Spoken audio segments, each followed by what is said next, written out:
Hello everyone. Today our class goes on entities and terminology. In last class we have discussed about the requirements. We are talking about mobile IP now. So the new architecture for mobile IP as designed, a general architecture of mobile IP has designed with the requirements of compatibility, transparency, scalability, efficiency and security. Uh, what is that new architecture is doing for mobile IP? What is that software is given, that we'll see today. There are few entities and terminologies we have to discuss. First we'll go with the architecture of the mobile IP, of the new architecture, the general architecture of mobile IP here. If you observe this architecture, we have some entities like home network, and home network is connected to the router. Home agent will be there. Router is used for routing the packets, and in this home network we will be having the mobile node also.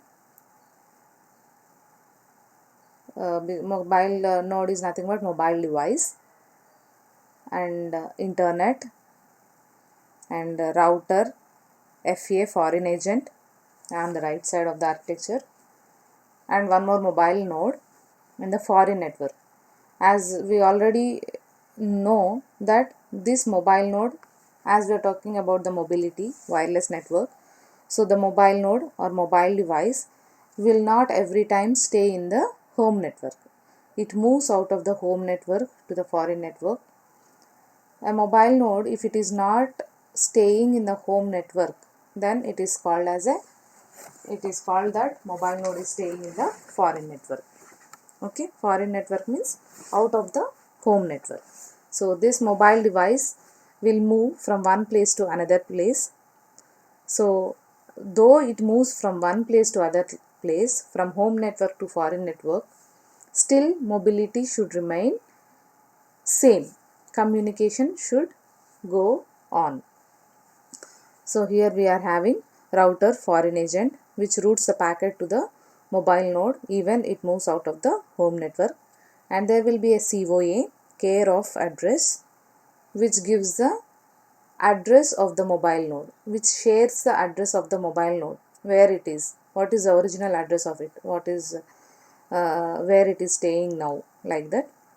And always whenever mobile node routes the packet, whenever mobile node wanted to transmit the data, then definitely it should pass the data from the internet only. So internet is the main base, and in the left side of the architecture we have one more node, that is correspondent node, which acts as a pair. Means if mobile node wanted to transmit the data, to whom it will transmit, one node has to be there, that is nothing but correspondent node. And like all, here also router is there to route the packet from source to the destination. These are the few entities. Now we will look into the terminology. What are the works of the entities? What are how work goes on in all these entities? In home network, in router, home agent, in router, foreign agent, in COA, in mobile node, foreign network, in correspondent node, and in router. How work is done in all these entities, that is called as terminology. Now we will discuss about the terminology. These are the entities. Now this is the architecture of the mobile IP. This is the architecture of mobile IP, and these are the entities present in the architecture of mobile IP. Now we will look into the terminology of all these entities. The first we will discuss about the mobile node, because mobile node is a source. Okay, mobile node now is present in the foreign network in the right side of the architecture. Now MN, mobile node, is there in the foreign network. We will discuss about the mobile node now. Mobile node.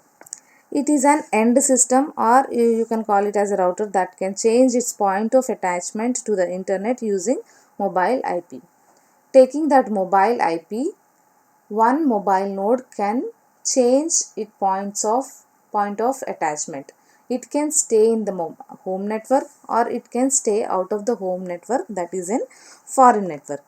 This MN always keeps its IP address and can continuously communicate with any other system in the internet.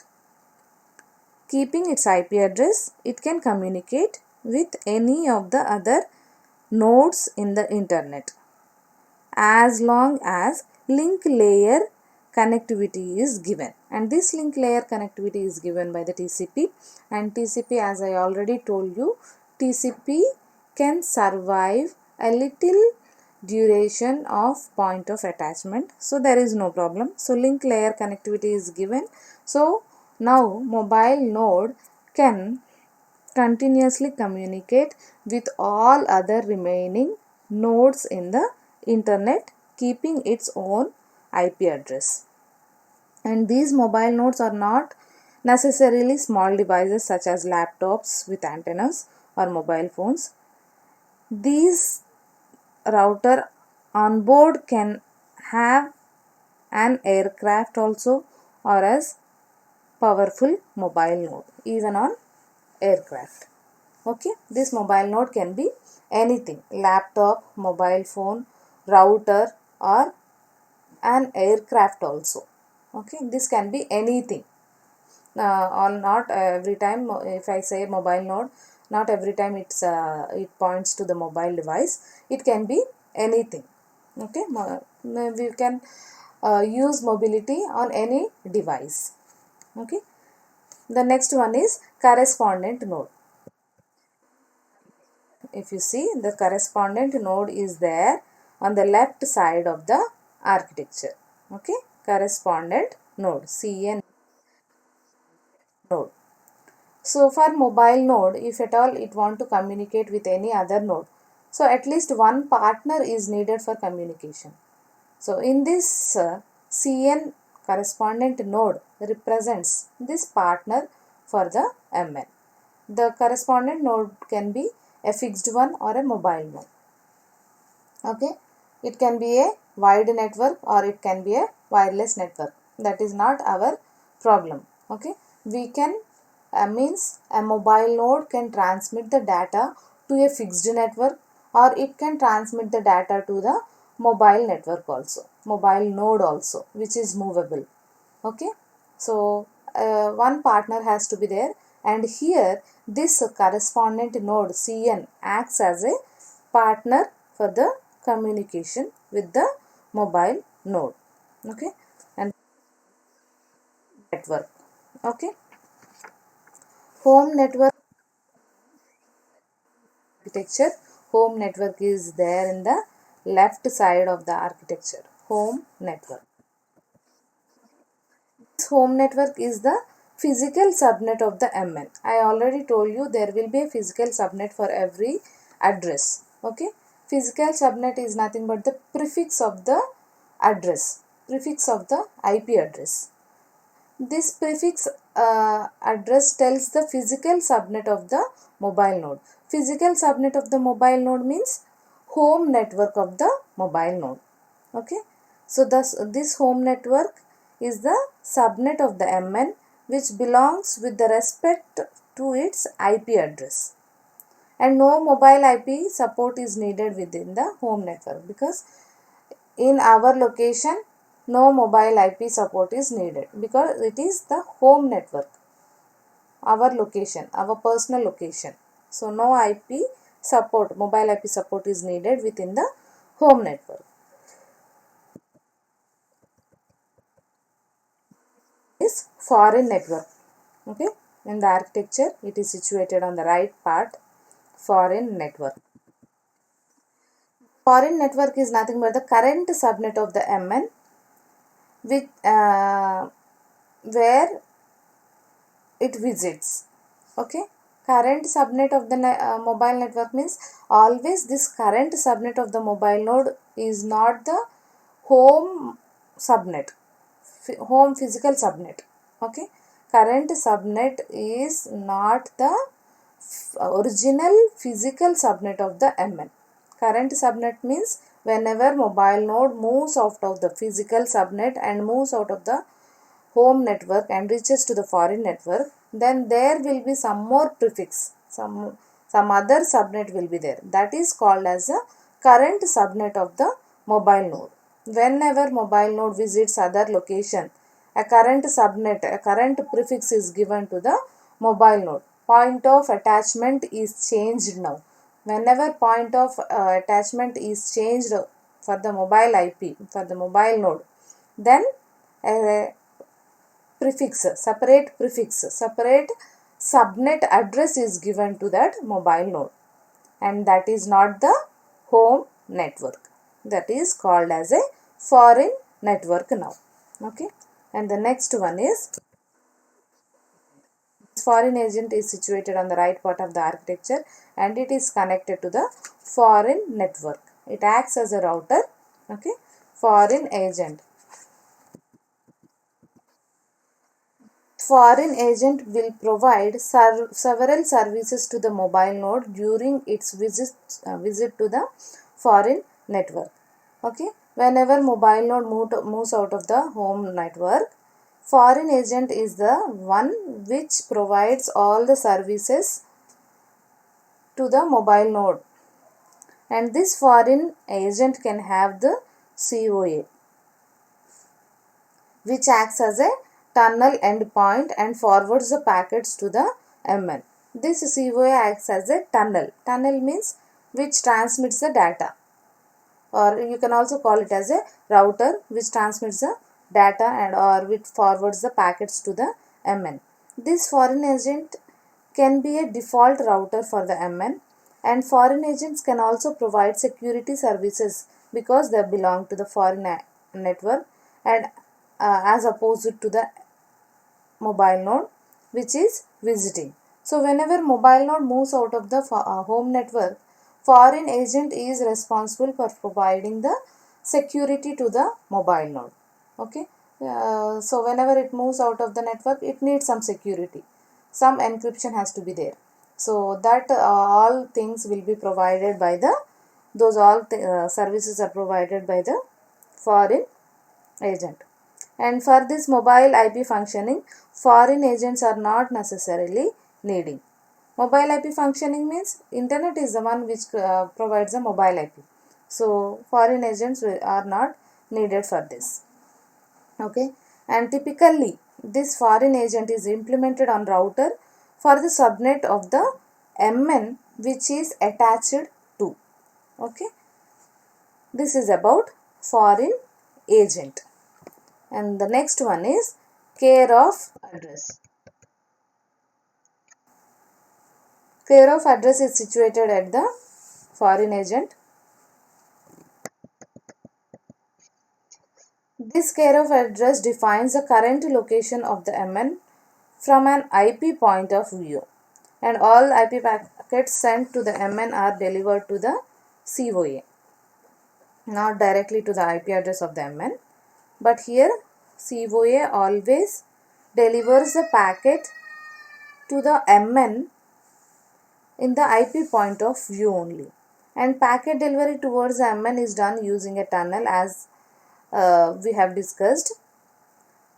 The COA always acts as a tunnel endpoint, and the address where packet exit the tunnel.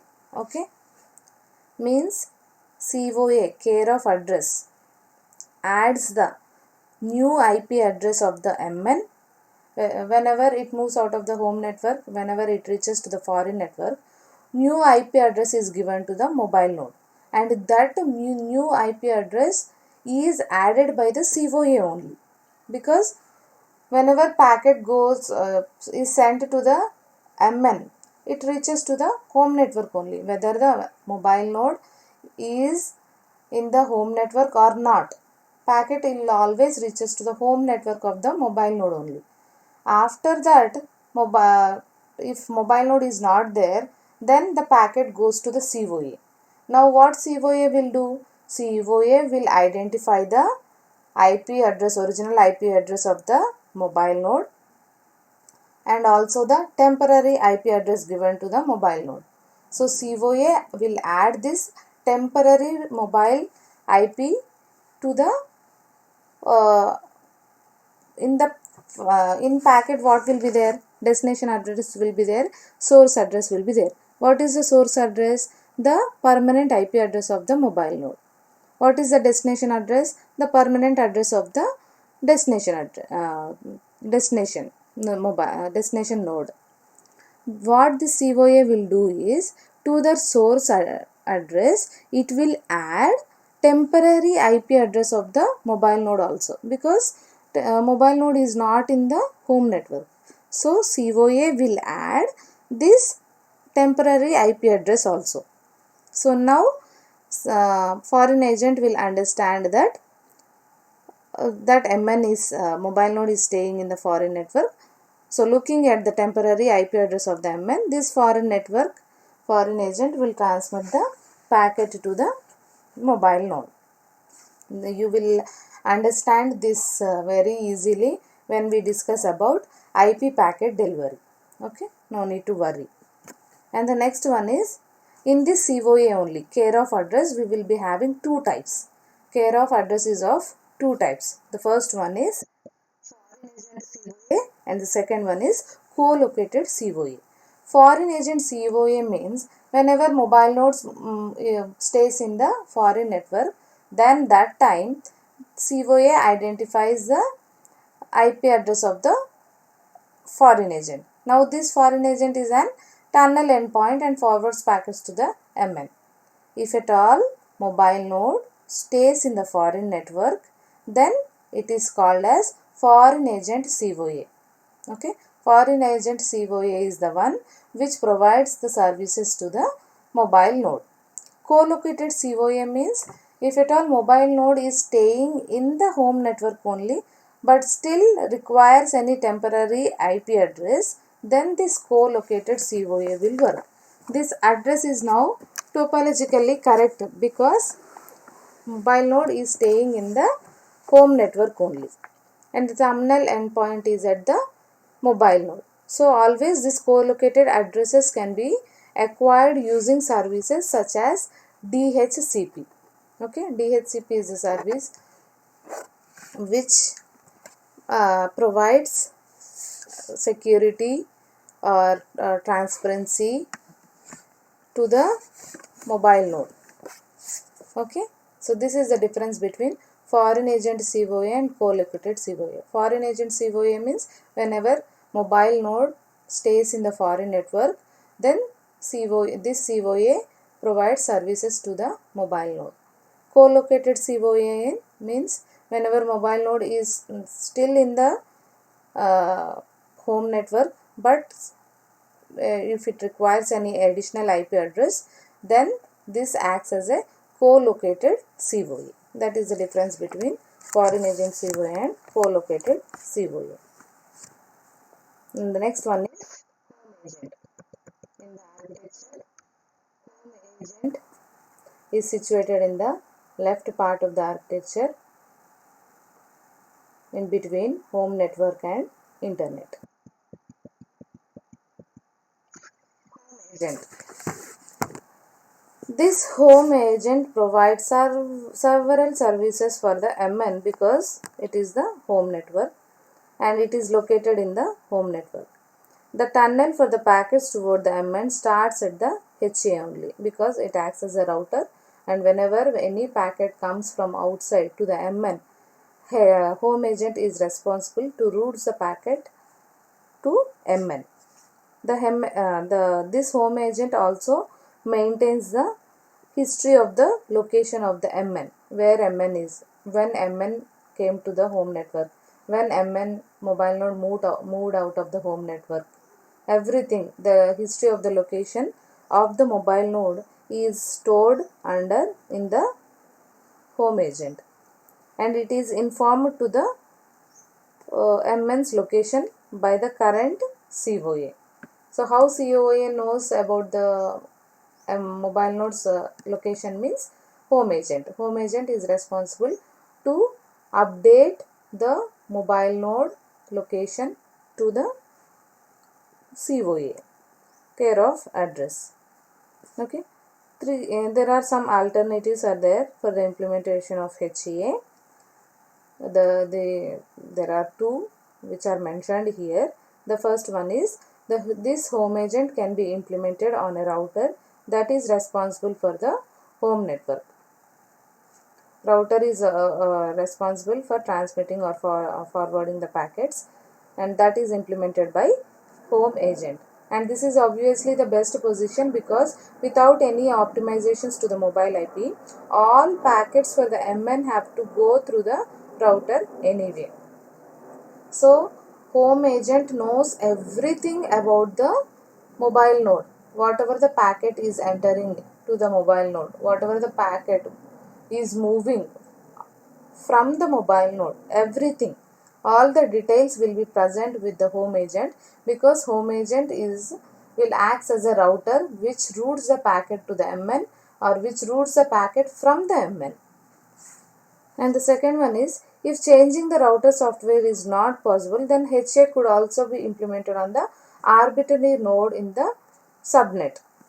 If changing the point of attachment is not possible, then this HA home agent will also be implemented on any other arbitrary node in the subnet. There is no problem. But packet delivery or packet transmission will not face any problems. Packet delivery will be done at any cost by using either arbitrary node or directly by the home agent. The only one disadvantage of this solution is double crossing of the router by the packet if the MN is in a foreign network. This is the only disadvantage.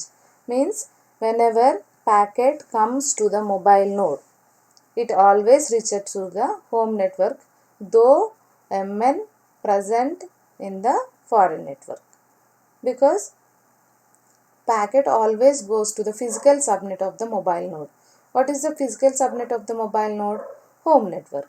So whether if mobile node stays in the home network or stays out of the home network, always the packet reaches to the home network only. This is called double crossing.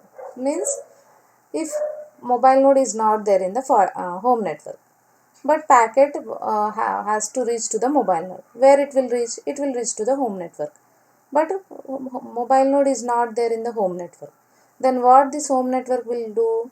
It will send the packet to the home agent. Now home agent will identify where the mobile node is. After identifying where the mobile node is, home agent will transmits or forwards the packets to the COA, care of address of the mobile node. So this is nothing but double crossing. It has to reach to the home network first. After knowing that mobile node is not there in the home network, again it has to route the packet to the mobile node wherever it is. This is nothing but double crossing. This is the only disadvantage seen in the IP packet delivery in the home agent. Okay, this is about entities and terminology. Today we have discussed about entities present in the architecture of mobile IP and also the works performed by the entities present in the architecture. That is nothing but terminology. Okay, this is about mobile IP, entities and terminology, and also mobile IP architecture. Thank you.